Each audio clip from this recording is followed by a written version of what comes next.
Hey everyone, I'm Stupid Fat Hobbit, and I'd like to take some time to talk about the Virtue set Shieldbreaker that I've been playing for the past couple days. This is the character that I started at the beginning of Forgotten Gods, which there's already a video out for leveling as burn-based, and it got put on hold while we messed around with the Ravenous Earth Oppressor and other builds. But as fate would have it, I had the Virtue set basically fall into my lap instead of getting the other sets that I wanted, so decided to revisit this character and see what we could do with it. The results have been fairly impressive so far. The build feels extremely solid. It has great single target, good AoE, high survivability. We're currently starting to push into Shattered Realm now that we've got this character in more or less endgame gear. Currently beat Shard 30 last night felt perfectly safe. I think I could easily go to 50, with careful play and maybe a bit further, but that remains to be seen. As far as the character itself goes, this is a Shieldbreaker, which means it is a Demolitionist plus Oathkeeper. As far as leveling goes, as I said, the video from earlier in the expansion will work just fine for leveling as a burn-based Shieldbreaker. As far as the endgame skills that we're currently using, Aegis of Menhir is the core skill. We have this maxed, and we have Reprisal, also scaled very high for the burn damage. This entire thing has also been converted to fire by gear. We'll get to that in a minute or two. We've also got Judgment to vortex everything together, the DA buff ranked to a reasonable spot, and I would like to have more points in Heart of Wrath, but we just don't have enough points to max out everything that we want, so we have to pick and choose, and this is what wound up getting cut a bit.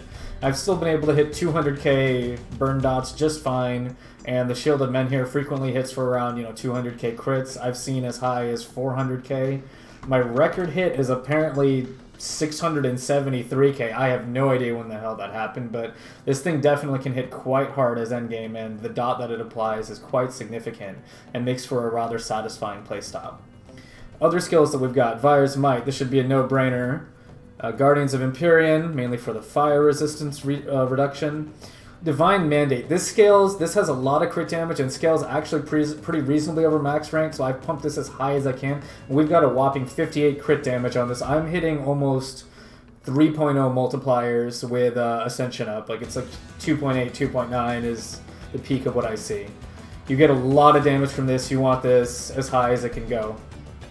This Trauma is also added to Aegis of Menhir, along with the flat fizz I get from elsewhere, and all of this is again being converted to fire by the gear. I believe it is, yeah, here we go, the 5-piece set bonus, 100% physical converted to fire of Aegis of Menhir, as well as adding a lot of flat burn.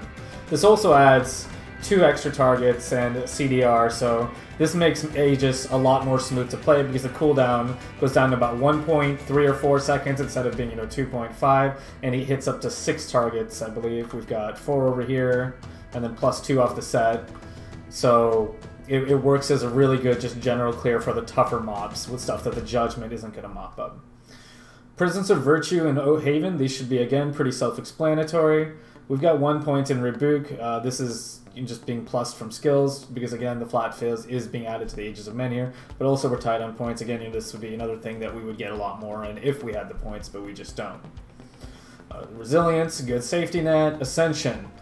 This has an additional 4-second duration from Virtue's Gaze, and as a result, as you can see, it's a 14-second duration with a 15.4 second recharge, which basically puts us at like 90% uptime. So this is pretty much always up with the 15% OA, reduced stun duration, freeze duration, entrapment, and petrify. This is one of the strongest things in Oathkeeper right now, and is just amazing if you can get the points in it and get the cooldown down on Ascension to basically chain it. There's another set which allows a fairly fast cooldown on Ascension. I believe it's the Vanquisher set. Other than that, just CDR on gear will help get you there. But yeah, getting 100% uptime or as close as possible on Ascension is going to go a long ways for smoothness of play on an Oathkeeper. Even on the Moose kill we just did, I didn't even have to bother with a Hoarfrost potion because we've got reduced freeze duration over here, so it's not a big deal. We've also got our Flat Absorb, 318% to all damage. It's pretty hard not to like this. Last thing in Oathkeeper, Safeguard. The main reason that I've got this maxed out isn't really just for the fire or the flat fizz, it's actually for the flat armor. It's one of the few ways I can, get a reasonable amount of armor on this build, so we try to take that as high as we can to try to make this as tanky as possible so we can be as safe as we can in Shattered Realm, for the depths that we're going to. I don't really know what the ceiling of this build is going to be, but, I guess we're going to find out over the next couple days. Over on the Demolitionist side, we've got Flame Touch, fire, OA, pretty self-explanatory again. Temper, mainly for the DA, also add some Flat Fizz, which gets added to Aegis. Got 1 point in Blast Shield, wish this was a little bit higher, but it's not too big a deal. We've got Resilience as well, which procs at about the same HP threshold. Thermite Mine for the resistance reduction, also adds a bit more damage. And Vindictive Flame, this is just 1 pointed because that's all I needed to basically get to, well, almost move speed cap. I'm 1% off, but, we're sort of more of a burn build. It's a fire and burn build, but the burn's a big part of it, and a lot of things we're just throwing out and then letting them do their work. Judgment is just hit once every 5 seconds. Thermite Mine has a long duration, 18 seconds, so you don't have to throw them out very often. And so attack speed doesn't really do a whole lot for us, so that's why I chose to cut points from Vindictive Flame, and just get enough to help cap out on move speed, or close enough. As far as the devotions go, pretty standard fire devotions. We've got Meteor Shower. This is on Aegis right now. Fissure I have put on Judgment. Thermite Mine on Elemental Storm. I particularly like this combo. You can drop them and they just annihilate the resists of whatever they're under, and they take significantly more damage. We've got some survivability proc and Giant's Blood. Other than that, pretty obvious minor constellations, fire damage, OA, just to get the affinity we need. This is mainly for the purple on Rowan's Crown and whatnot. Over here, Solemn Watcher is rapidly becoming one of my favorite constellations, and kind of my go-to defensive constellation that I try to fit into most builds. It's got quite a bit of armor, 40 and 40, so 80 total, 18 pierce resist, and 5% DA, which allows you to, which is one of the better ways to get your DA up as far as in-game goes.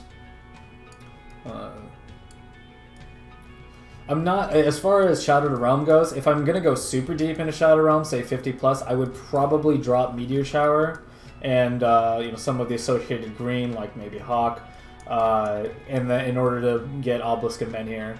I feel that if you're going to go much deeper into Shattered Realm, the value you get from Obelisk of Menhir on a shield build, especially the first 3 points, is a bit unparalleled. And as you go deeper into Shattered Realm, especially in hardcore, survivability is a bit more of a concern than damage for obvious reasons. I believe that covers it for the devotions. So onto the gear. Virtue set. Again, this is a really solid set. We've got generally pretty good stats on most pieces. On chest, got health, fizz resist, 2 resists. Fizz resist here again on Virtue's Gaze. DA health, 2 resists. Handguards of Justice for the physical to fire on Judgment. Runeguard Grief just fills it out. You could swap this for a lot of things. This just gave me some of the resists I needed, plus I like the fizz resist, and I really like the absorb on this too. I always like to try to fit in some kind of boots that have some kind of absorb onto my builds if I can, because I feel it adds quite a bit of survivability. This character is fairly maxed out for endgame. We're not in starter gear at all. This is more or less the endgame setup. There's a few things I would like to consider changing. There's a couple new Forgotten Gods rings that add fire damage. I'm blanking out on their names that I don't have, which could be interesting, but I would have to rebalance my resist or potentially lose the combustion, so I'm not sure if they'll be able to fit in. I am pretty happy with this current setup. Virtue set also has some really nice set bonuses, 10% health, 30% shield damage blocked, another 8% physical resistance on the set bonus itself. We're actually pretty high on physical resist. We're at 38%, which is pretty impressive, honestly, for a non-pure tank kind of build. In fact, a lot of pure tanks and even rep builds are going to have lower fizz resist than this, just because of the amount that's on the Virtue set. I mean, especially having, like rolls on the helm, like that's a bit unusual, I feel, to have a fizz resist roll on the helm. But, and as well as, the 5-piece, but all of that adds up quite nicely to make us fairly tanky. Yeah, shield also adds, crit damage, OA, and we've got plus reprisal, avenging, like all the set bonuses are really on point in this. So the set is just, it's a really nice and really solid set, and I definitely recommend making a character for it if you do happen to get the full set. You won't be disappointed. As far as the rest of the gear goes, Mythical Mark of Divinity. This is basically my favorite hardcore medal. It provides a really good safety net, max res, a lot of health. Happened to get a pretty high health roll in this one. I had a medal which I should have put in my inventory before I started the stream, but hey, hindsight 2020 and all that bullshit, which adds a lot of crit damage. It's, let me get the name for you guys, over here. Runecarved, yeah, I had this one that I got, I think it was from the Ancient Grove vendor, and this is definitely the alternative to Mark of Divinity. You've got, this one's pretty well rolled. Runecarved is a good prefix and a rare prefix, and I got a magic suffix, but it's basically one of the best magic suffixes. That attack adds the 130 OA. You know, 3 good resist, 16 crit damage, you know, a bunch of other damage, some health. If you're going to swap out Mark of Divinity, you would use this. We're already using Serenity, so we do have the safety net there. I haven't quite wanted to drop the Mark, mainly because I'm doing a lot of Shattered Realm right now, and this, I feel, provides a more reliable safety net than this. But honestly, this one's still really good, and you could definitely make a very strong argument for dropping the Mark, and I still might do it. I'm just a little indecisive here, because I'm feeling like my damage is already very good, so I'm trying to keep my survivability as high as I can for Shattered Realm. We've got Mythical Crimson Lotus. This has got some burn damage. I got a shit roll on the burn duration here. You can definitely get a better one. My resist rolls are also pretty shit. I mean, honestly, this thing is overall pretty bad rolled, but it's the only one I had, so it went in. Mythical Leg Plates of Valor. You could also get a good MI pant, but I didn't really have a good one that fit this build like I wanted. This also adds good Fizz resist and DA and gave me the resist I need, so we went ahead and threw it in.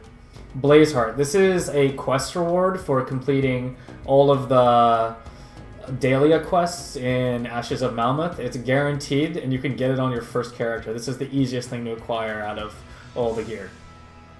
I would like to note that my favorite thing about this, combustion band resist reduction, pretty self-explanatory, but I would like to note that my favorite thing about this build is that we only require one rare item. One rare. Like, look at this gear for a second. We are at almost 3,000 DA. You know, with Ascension up, we're at 3,142 OA, 2,300 armor, with 100% absorb, and 38% physical resist, and I have only used one rare in this whole build, and that rare is merely an Incorruptible of Scorching. Like, all I really need is the Incorruptible. Like, this could be a much better ring, and getting, you know, just a basic Incorruptible to round this out is really easy to do. You know, you could get an Incorruptible of Attack, Vitality, whatever. Like, any decent magic affix will do, and if you've got a rare affix, even better. So, if this character is really easy to put together, and if I do happen to rip it for whatever reason, it's actually not that hard for me to remake it, considering I think I already have another 4 pieces of Virtue, so I just have to find one more, and I can, you know, transmute into the one I'm missing. So, considering the stats we've got on this, like, and the amount of rares required, this is one of the more impressive builds I've played, and definitely one of the tankier ones too. I'm very happy with how it turned out, and it's actually kind of become my current main character over the past couple days. Ravenous Earth Oppressor is still very strong and a lot of fun, but honestly, this is feeling a bit stronger, and definitely a bit safer for Shattered Realm, because it's much better at dealing damage while moving. The Ravenous Earth character needs to really face tank things in order to maximize its damage. As far as components go, I actually went with double Seals of Might. This again contributes to my high physical resistance.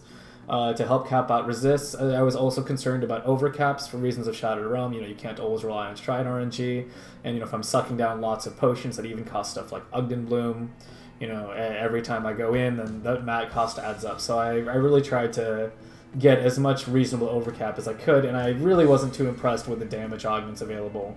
So yeah, we went with double Presence of Might over here. Bloodied Crystal over here. I actually fucked up calculating my bleed resistance, went a bit over. This should actually probably be a Runebound Topaz, but the armor is nice. But I am using a shield, so I do get full benefit from the Runebound Topaz, and that probably is the better choice over there. Seal of Ancestry, my personal favorite for a defensive seal for the amulet. There's Annihilation as well, which is, you know, much more offensive, but it also is, you know, another button you gotta press. And this is just really solid overall, and also gave me the resist I needed. This one's a bit expensive to craft, I can definitely remember that. We got Sacred Plating, you know, for the armor absorb, to help us get it to 100 absorb. Scaled Hide on the legs also rounds that out along with the Living Armor to get us all the way from 70 to 100. You know, resists OA, just overall good. Ogden Bloom, expensive components, so you all know how much of a pain in the ass they are to craft. It's worth it though, you know, for maxing characters out. You get a lot out of it. I've got a Leathery Hide on my helm because I'm at 25 stun resist normally, so that puts me at 75 with Ascension, which is good enough. And last noteworthy component is the Arcane Spark on the Mark of Divinity. As you can see, I have 800 mana free. This build has really big mana problems, and even guzzling potions constantly on cooldown, I was still having really big mana issues until I finally caved in and put the Spark in. I really didn't want to because it meant pulling out the Tainted Heart, which, you know, gives crit damage away, and a couple resists I needed, so that had to require a little bit of regearing, but it did solve my energy problems more or less. I still have to use the occasional potion. But yeah, we're reserving quite a lot of buffs right now, and we're an Oathbreaker, or a Shieldbreaker, sorry, which doesn't have a lot of spirit by default, so our mana pool is very limited already. We have, you know, a total of 6 buffs that are reserving mana, and you know, on top of having the Guardians on top of that. Oh, they don't reserve mana, but it's just another thing you have to cast every time you start the character. So, yeah, as far as augments go, we've got DA pretty much everywhere that we can get it. Dreeg's Omen, I think this or the Soleil one are the best choices. We already had a really high HP pool, so I went to Dreeg's.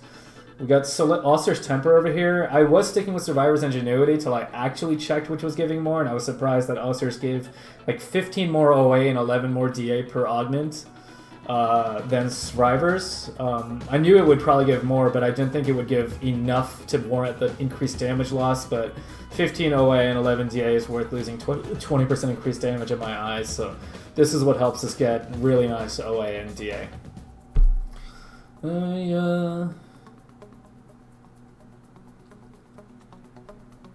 I think that just about covers everything. You know, Serenity Relic, I didn't really talk much about this, but it's just a really good, you know, one shoe fits all relic, especially for hardcore. You pretty much can't go wrong with it. There's maybe, you know, some alternatives you could go for this one, such as, you know, some of the plus Oathkeeper or demo relics. I mean, you really want the plus Oathkeeper, but as I mentioned, this build was super tight on skills, and I'm still wish I had more skill points than I do, so you know, I wound up picking Serenity in order to maximize the skill points that I had.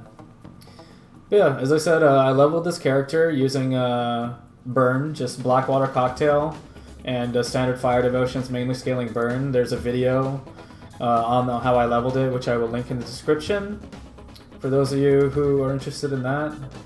But other than that, I believe that covers more or less everything. Oh, second movement skill on the metal. So we have 2 charges. We can go a little faster. There you go. That's the last thing.